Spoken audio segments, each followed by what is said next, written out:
creativity and passion for the dramatic arts. Let's give a warm round of applause as we welcome Vivasvan House.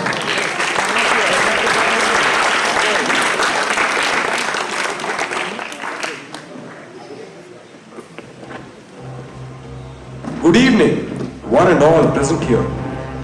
Seeing is believing, or is it? How much can you trust your own senses? Vivasvan House's production of Endless Night by Agatha Christie will make you realize how much you're deceived by your own eyes. The story follows an ambitious young man with a blossoming love life that quickly turns dark. Follow this man on an adventure with his wife as they navigate through curses, threats, and much, much more. Will they survive at the end, or will fate get the better of them? Now, without further ado, ladies and gentlemen, Vivasvan House presents Endless Night!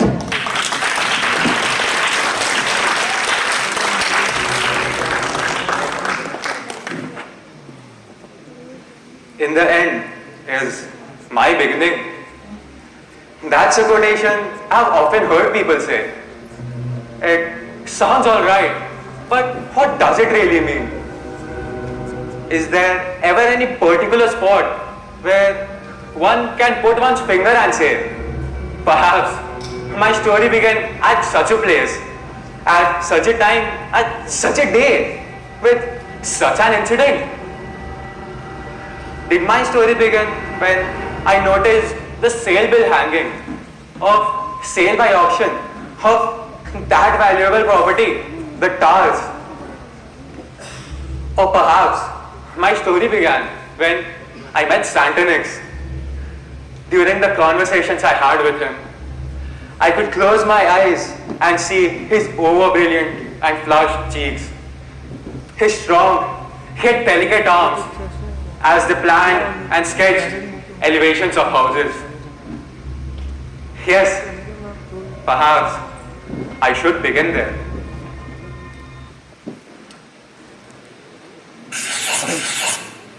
You have not done as I said. You have spent too much money. This isn't what we agreed on. You're absolutely right. But the money's got to be spent. It shan't be like that. Never. You have got to keep within the limits. Do you understand? Then you won't get the house you want. I know what you want, and you do too. All my clients have to be rich, because the kinds of houses I make will cost them. And well, if you don't want it, we can always just make do with some mediocre complex that you can call home. Oh, Redol Santonix, you sure know how to get to me. So, what about this perfect place of yours? It really is just that. You can build the best house on top of it. But money remains the only constraint now. Though I don't even know what kind of house I want. Perhaps you wouldn't, but I do. 1,000 pities you don't have the money. Never will have. You shouldn't say that. Money is queer. It goes wherever it's wanted. You just aren't ambitious enough. Ambition will wake up soon enough within you. Well, someday, when I will work in ambition, I can come to you and say, build me a house, Santonix. I can't wait. Can't afford to.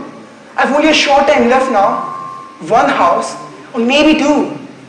One doesn't want to die young, but sometimes has to. Well, I'll have to make my ambition quick then. No, you're healthy. You're having fun. Don't change your way of life. I couldn't, even if I tried.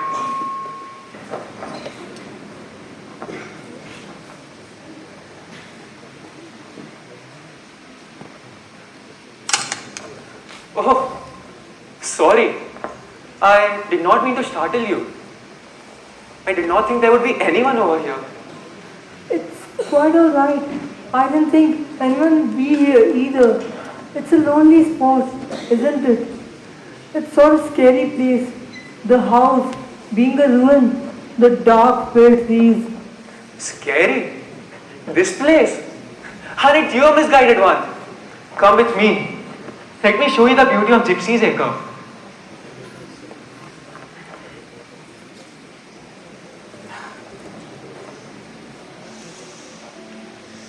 Just think about it.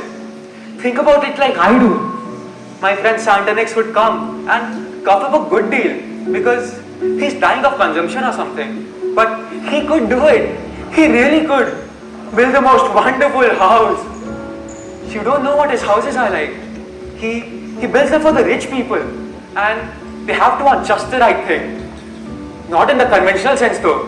But people who want a dream to come true. I'd want a house like that. You make me feel it, seek it.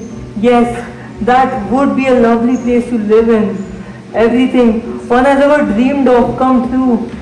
We could live here, not hampered, not tied to people pushing you into doing everything you want. Oh, I'm sick of my life and the people around me and everything. What's your name? Michael Rogers. What's yours? Vanilla Gutman. Are you staying around here? Yes, in Market Chadwell, in some 3-star hotel. Are you staying here? No, I don't live here. I'm only here for the day. We better walk. Keep ourselves warm. Do you have a car? I left it at the village, but I'll be just fine. We'll walk then. Shall we? Just as far as the village. What might you be doing there? What brings you to Gypsy's Acre? Oh, we aren't trespassing, are we? This land here belongs to the Gypsies. Loitering here will do you no good. No, will you be helping anyone with your presence here? I'm sorry for intruding, but I thought this place was being sold. And bad luck will it be to anyone who buys it. There is a curse on this land. A curse put on it long ago. Many years ago. You keep clear of it, or else it will bring you death and danger. We are doing no harm. You must be Mr. Lee. I've heard about you. He lives in the village. He has a cottage there. He tells future prophecies. All that. Don't you, Mr. Lee? I've got the gift. It's born in me. We all have it. I'll tell you fortune, young lady. Cross my palm with silver, and I'll tell you fortune for you. I don't think I want my fortune told. It'd be a wise thing to do. Know something about the future. Know what to avoid. Know what's coming to you if you don't take care. Come on now. There's plenty of money in your pocket. I know things that would be wise for you to know.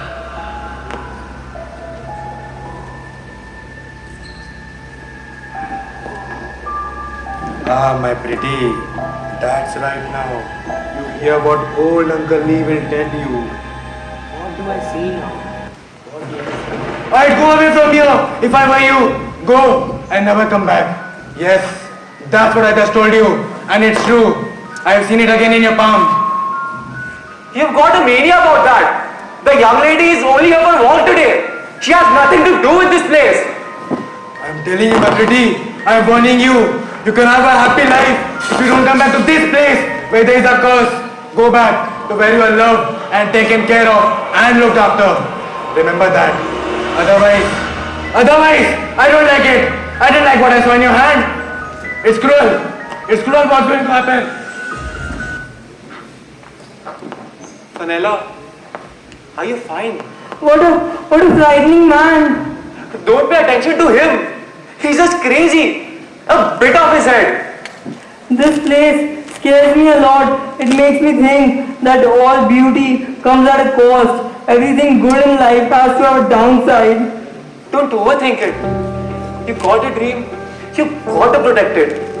People can't do something themselves and they tell you that you can't do it. If you want something, go get it. Do you feel it's a frightening place? Gypsy's Acre. No, I don't.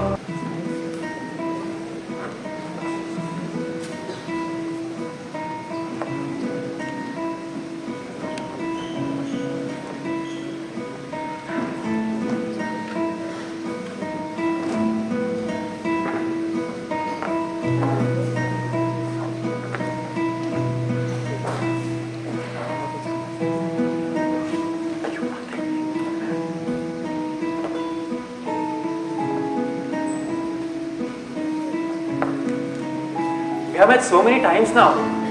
Why don't you tell me a bit about yourself?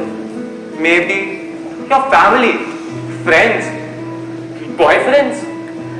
It's mostly just me, my stepmother Cora, Uncle Frank, and Greta. I don't really care for my stepmother. She's only there as a figurehead. All she does is live off of my father's money. Uncle Frank, I don't know him very well. I don't think he's a real relation. Always been a rolling stone and gotten into trouble once or twice. But Greta, she's special. How so? She's my only friend. Originally, she came as an au pair. She came from Germany. Greta was different though. Everything changed after she came. I don't think I'd like her. Oh yes, you would. I'm sure you will. Or maybe you're just jealous of her. Maybe I am. You seem to be quite fond of her. She helps me. She's on my side. She arranges so that I can do things, go places. She'll tell lies for me. I couldn't have gotten away to come down to Gypsy's Acre if it hadn't been for Greta. But why go down to Gypsy's Acre? There's nothing to see or do in that part of the world. It's our secret, mine and Greta's. Come on, tell me. You know, I must have some secrets of my own. Greta knows I'm meeting someone, but she doesn't ask. She knows I'm happy.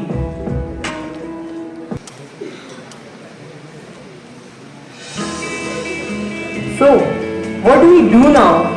I'll tell you exactly what we're going to do. We are going to live on a house in a Gypsy's Acre, built by my friend. He gets married next week. I suppose we should not tell our people until it's too late to make a fuss about. Now that I've purchased Gypsy's Acre, there's nothing stopping us. We'll have our house on Gypsy's Acre, built by your friend. Shall we be married next Tuesday? It's a nice day of the week. Yes, that's perfect. With you and me and nobody else. Except Greta.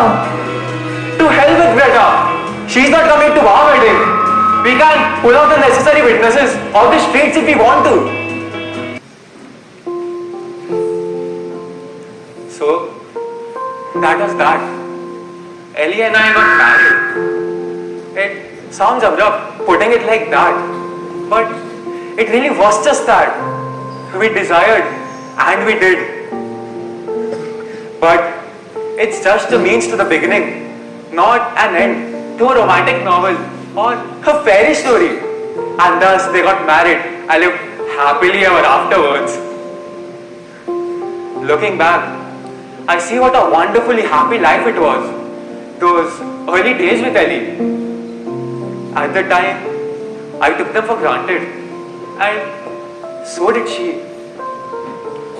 After some formalities, we went out free and married Mr. and Mrs. Rogers. We spent the first 3 weeks traveling about wherever the fancy took us, and the expenses paid, of course. But problems soon arose after he met someone who recognized Ellie and started asking way too many questions in one of the cruises in Athens. Things, doesn't it? What does it settle? I must write tonight. Right? To whom?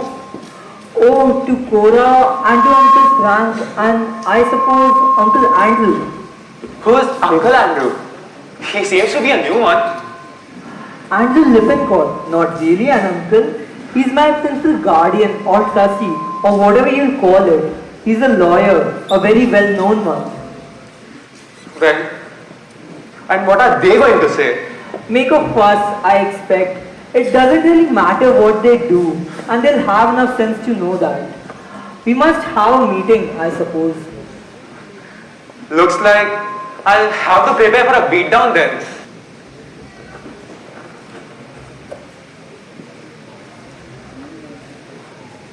Uncle Andrew. Well, Ellie, my dear, you're looking very well. How are you, Uncle Andrew? How did you come? Did you fly? No, I had the most pleasant trip across on the Queen Mary. And this is your husband. Hi, Mike. So, how are you? Well, you young people have been giving us shocks. I'm sorry, really. Are you?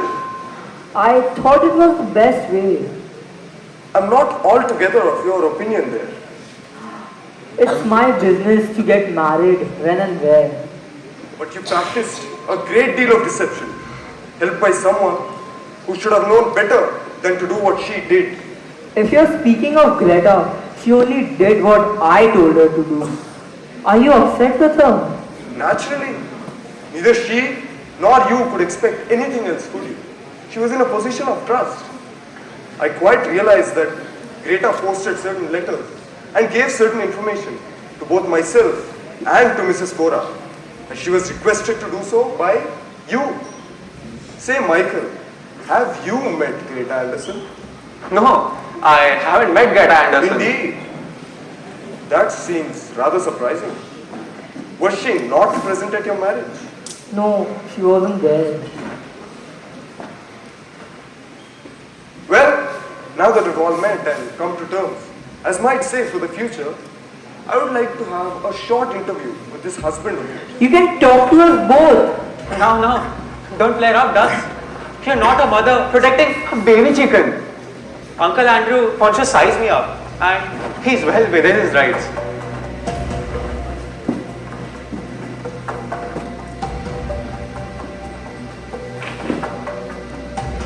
All right.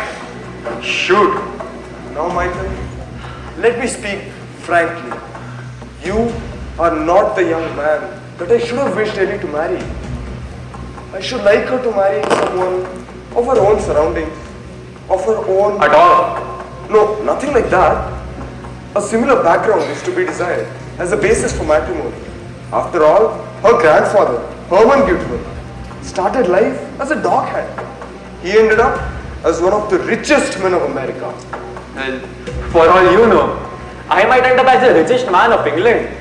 You have ambitions, shall we say? I'm staring at long words, starting from scratch. I am nothing and nobody, and I won't pretend otherwise. Well said, Michael. Well said. Now, I am in no direct relation to Ellie, but I have acted as a guardian. I am a trustee, and therefore, I would like to know all that I can about the husband that she has chosen. I want to hear your own story of what your life has been up until this point. Very well then, if you must insist so. So, ever since I was a kid, there's this one, and that's been my entire life up till now. You have an adventurous attitude to life, Michael. Not a bad thing. You had just said now that you had not met Greta Anderson. No, I haven't met Greta Anderson. Odd. Very curious. Ellie did not want her to be at your wedding. Ellie would have loved it. I dare say it was mean of me to refuse her. But I wanted it all to myself. I think that you are very wise, Michael. You don't like Greta, do you? I think that she has too much influence over Ellie. I don't want to prejudice you too much against her, but I dislike some of the things that she has done and the way that she has done them. I think that Ellie, who has a very generous heart, would be upset at having blighted Greta's prospects in many ways. It is this influence over Ellie that I would like to see broken. You will assist me and do all that you can to further this end. You bet I will. Thank you, Michael, for listening to me so patiently. Come on in, Ellie. The grilling is over. I see that you were nice to Michael. Well, my dear, if I weren't nice to your husband, you would not have much use for me in the future, would you? Very well. I'll be leaving. Thanks for visiting, Uncle.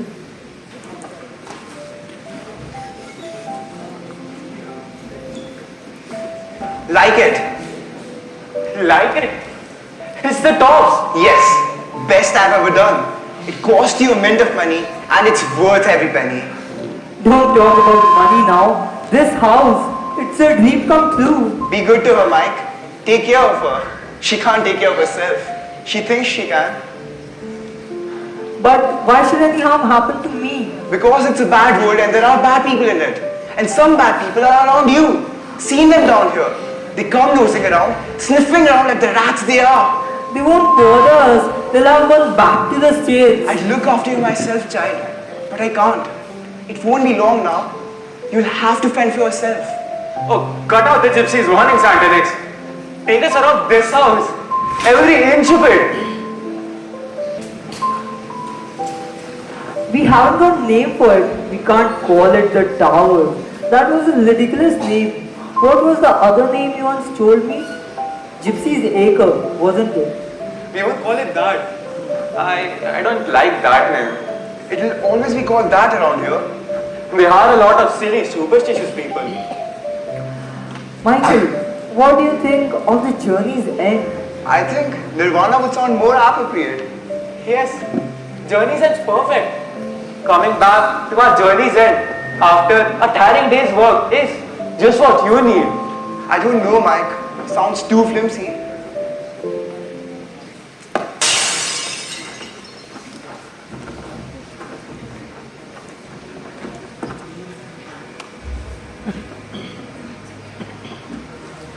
Why did anyone do it? Boys, young hooligans. Perhaps they knew we were settling in. I dare say you are lucky that they only threw a stone. Perhaps they might have had an air gun. But why should they do it to us? Why? I don't know. It was a cruel thing to happen, but it was just silliness, crude horseplay. I'm frightened. I'm afraid. Is it because they're rich and they're poor? I don't think it's that. It's something else, something we don't know about. Gypsy's Acre. Anyone who lives here is going to be hated, going to be prosecuted. Perhaps they'll succeed in the end in driving us away. Don't say such things. I won't let that happen again. We are going to live here free. No one is going to harm us. I wonder, Mike, someone is trying to drive us away from the house we love, the house we have built. No one is going to drive us away. We'll be happy. I'll protect you. I promise. You remember that gypsy's man, Mike? How queer he was that day. How he told me not to come here. I won't let it drive me away. We are not going to leave. We'll live here. And no one is going to stop us from doing that. I see you know the local name. Then you might be knowing all the superstitions as well. Gypsies' warnings in profusion. Far too many of them. Mostly old Mr. Lee. Oh dear. Poor old Ethan. He's been a nuisance, has he? Fortune teller. No, not particularly. Why? Has he told you your fortune? I don't know if you'll call it a fortune. It was more of a warning to us against coming here. That seems rather odd to me. I've always felt I owe Mr. Lee something. He saved the life of my brother when he was young. Fished him out of a pond when he'd gone through the ice. I suppose Mr. Lee to be quite harmless really. I was very foolish to have been so scared. Scared, were you? It was as bad as that. I don't wonder she was scared. It sounded more of a threat than a warning. A threat? Yes, and then the night we moved in, someone threw a stone at us through that window. I'm so sorry you were frightened. It was a beastly thing to happen. Your first night moving in. Oh, I've gotten over it now. It wasn't just that. It was something else that happened not long afterwards. One day, when we came down, we found a dead bird skewered through with a knife and a note with it that said, "Get out of here if you know what's good for you." You should have complained to the police. But it would have put whoever it is even more against us. Well, that kind of thing has got to be stopped. Otherwise, people will go on with that thing. Think it's funny, I suppose. Only this sounds a bit more than fun. Nasty, malicious. It's not. It's not as if someone could have a grudge against you. Against either of you personally. No, that's not possible. We are complete strangers. Why would anyone try to harm us? You know what? I'll look into it. Thank you for having me. Thank you. I like him, Mike. Don't you? I like him too. I wonder what his wife is like. Oh, Mike, help me. While out on my usual house, the gypsy man jumped out at me from behind the trees. I ran and I tried to speak to him, but he just kept shaking his wrist at me and kept muttering under his breath. I got so scared that I rode away as fast as I could. This thing has got to be stopped. Hello? Sergeant Keel? Yes, this is Mike. Please come immediately.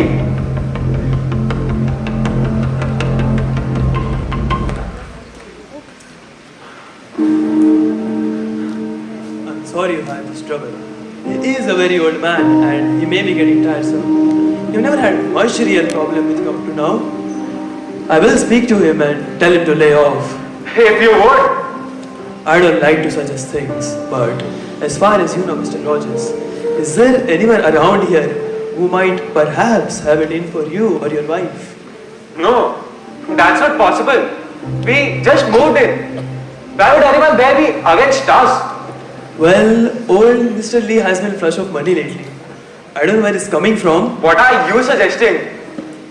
It could be someone is paying him. Someone who wants you out of here. There was an incident a good many years ago.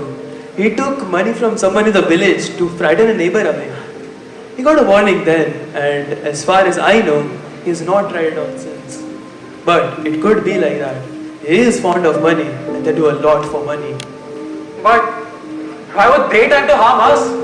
What have we done to them?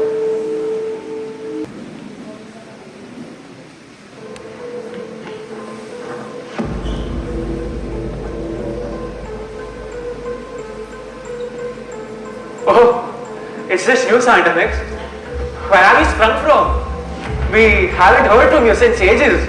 So, she's here. I'm not surprised. I thought she'd come sooner or later. Why did you let her? She's dangerous, you ought to know that. You mean Ellie? No, not Eddie. The other one. What's her name? Greta. Do you know what Greta's like or don't you? She has come, hasn't she? Taken possession. You won't get rid of her now. She has come to stay. She's only here for some time. She'll go back later. You don't know anything. She always meant to come. I knew that. I took measure when she came down while the house was building. Ellie seems to want her. Do you want her, Mike? I don't, but I can't just throw her out of the house. And she's Ellie's old friend, best friend. What the hell can I do? No. I suppose you can't do anything, can you? Do you know where you're going, Mike? Have you got any ideas?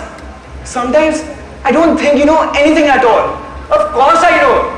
I'm doing what I wanted. I'm going where I wanted to go. Are you? I wonder if you really know what you want for yourself. I'm afraid for you with Greta. She's stronger than you are. I don't know how you make that out. It's not a question of strength. Isn't it? I think it is. She's a strong kind. The kind that always gets away. You did not mean to have her here. That's what you said. But here she is. And I've been watching them. She and Ellie, sitting together, at home together, chattering and settled in. What are you, Mike? The outsider. Oh, aren't you an outsider? Me? An outsider? I'm Ellie's husband, for God's sake. Are you Ellie's husband or is Ellie your wife? You're daft. What's the difference? I can't reach you. I can't make you hear me. I can't make you understand. Sometimes I think you do understand. Sometimes I think you don't know anything at all about yourself or anyone else. I don't know what to do, my Santanix. Ellie seems to want her. I don't like Greta. She gets on my nerves. But it's not as simple as you think. No, it won't be simple like that. Whoever called this place Gypsy's Acre and said that this land has a curse may have had something. It could be, but it can't be, can it? Something evil possessing it. You don't believe that? Surely it's There are many cool things I believe. I know something about evil myself. Don't you realize? Haven't you often felt that I'm partly evil myself? Always have been. That's why I know when it's near me.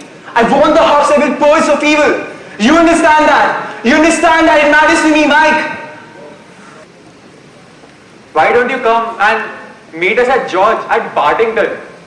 The food's good there, as old Philpott said. He suggested that you might be there. How does 1 o'clock sound? Alright, I'll be there. And also, my allergy pills are going to finish. Can you get some while you're out? Sure. Ready to go, Mike? Of course. I haven't been to these auctions in so long.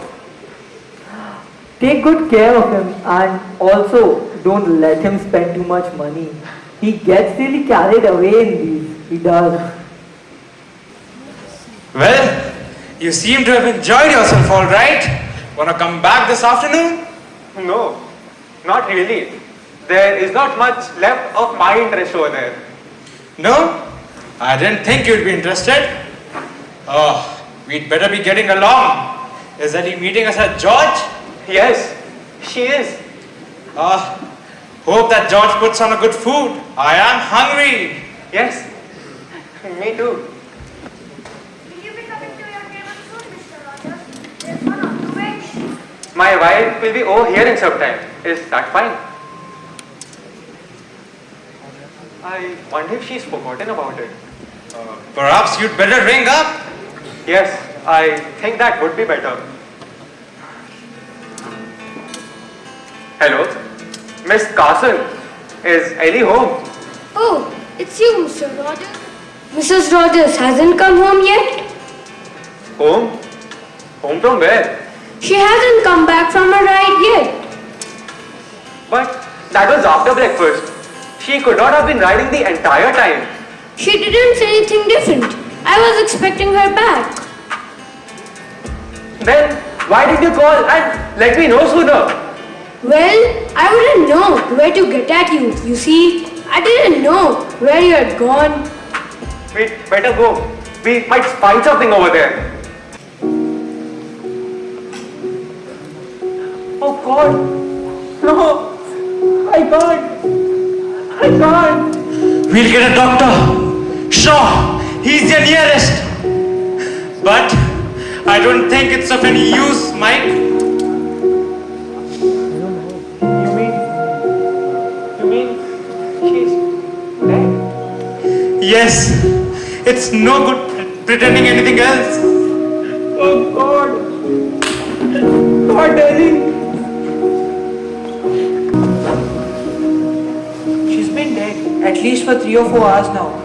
How did it happen? She went horse riding after breakfast. Has she had any accidents up to this time while she's out riding? No! She was a good rider. Yes, I know she's a good rider. I've seen her once or twice. I wondered if she might haven't had an accident lately and that might have affected her nerve a bit. If the horse had shied. Why would the horse shy? It's quite a brute. There is nothing vicious about this particular horse. He's well behaved. Not Novi. Has she broken any bones? I haven't made a complete examination yet, but she doesn't seem physically injured in any way. There may be some internal injury. Might be shock, I suppose. But you can die of shock. People have died of shock before now. if she had a weak heart. They said that in America that she had a weak heart or something. I couldn't find much trace of it when I examined her, but we didn't have a cardiograph. Anyway, no point in going into that now. We shall know later, after the inquest. You go home and go to bed. You're the one who is suffering from shock. What's your trip going?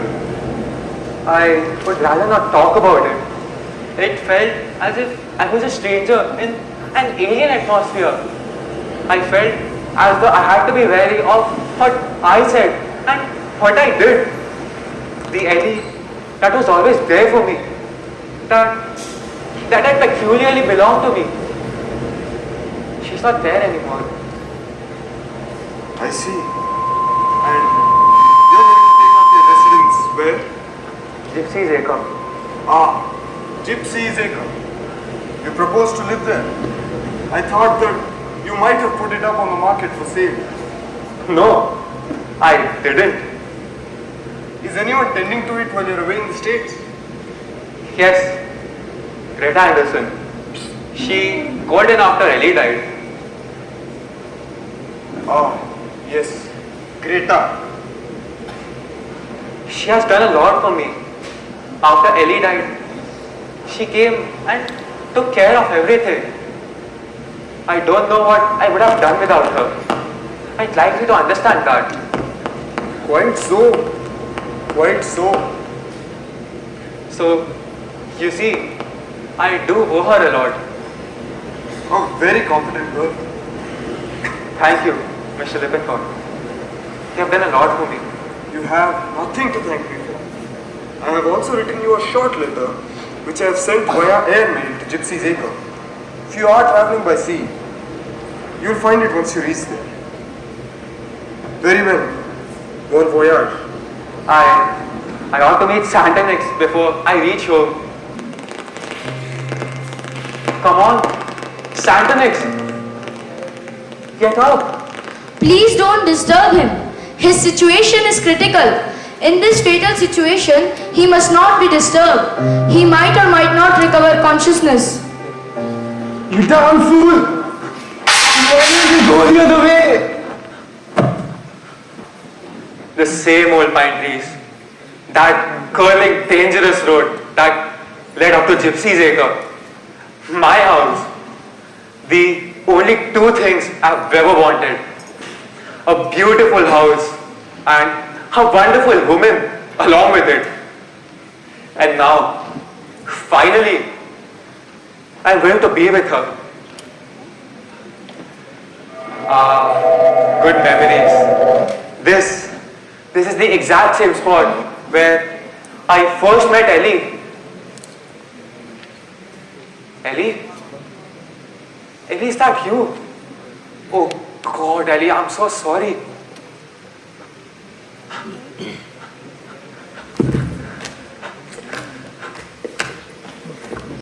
I knew that Ellie was going to ride to her horse to her death that evening. But I want more than that. This is different. I want more than knowing that someone is going to die because of a pill they swallowed during breakfast. I want more than pushing an old man over a quarry grater. I wanted to use my hands. I always wanted to use my hands, Greta.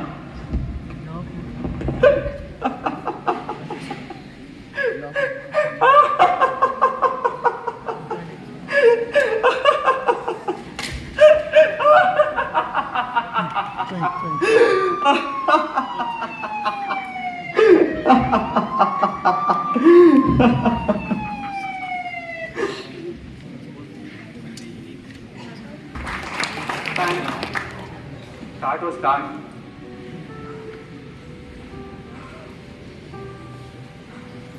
The prison was pretty boring. One of the doctors kept asking me if there was anything I wanted. And I did. A ball pen and paper. Lots of paper. I wanted to write all about it. How it all came to happen. I wanted to write what I had felt. Because the more I think about it, the more interesting it will be to everybody. Because I'm an interesting person and I've done interesting things. And that's why I'm here, talking to you. It seems odd, doesn't it? That Greta does not matter. Not even my beautiful house. Only Ellie. And she can never find me. Endless nights. That's the end of my story. In the end, it's my beginning. People are always saying that. But what does it really mean? I must try and think.